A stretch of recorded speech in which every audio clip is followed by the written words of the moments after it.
Welcome to HOS Technologies. Here we are demonstrating automatic active phase selector from 3-phase to single phase load.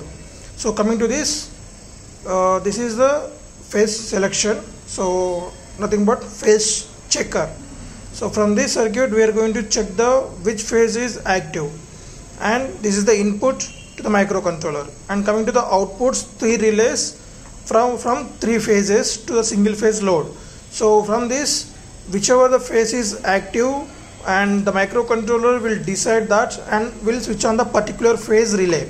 If 3 phases are active, then it will go with the first one, R phase. If R and Y is available, then it will choose R only. In Y and B is available, it will choose for Y only. And R and B is available, it will choose for R only. So in this manner, it will select the phases for single phase load, and the so-called status will be displayed on the LCD. So we are using 16:2 LCD, and on the LCD we will display which phase is active and which phase is selected to the single phase load.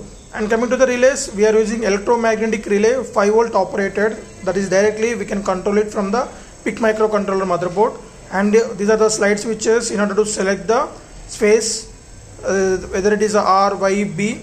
And coming to the PIC microcontroller, the board consists of a reset button and the 1000 microfarad capacitor. From the adapter, we are going to provide the 5 volts power supply directly to the motherboard, and it will distribute the power supply to the switchboard and LCD.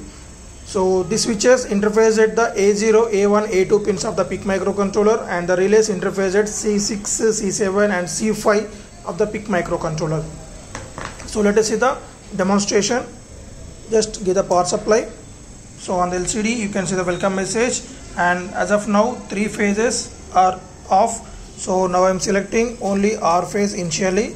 So R phase is active, the R relay will get switched on and the load is connected to the R phase. And now Y phase is enabled. It will show that R and Y phase are available. But now, so when R is disconnected, so now only active phase selector is going to be the Y, and Y phase is connected to the load. And coming to the B, though YB is active, already first choice is going to be the Y, and now I am disconnecting the Y, so it will check for the B phase is active. And if in meanwhile the R phase is entered, then automatically we are switching between the R to B to R. So in this manner, the active phase selector will select the active phase for the single phase load from the 3-phase power supply. Thank you for watching demo.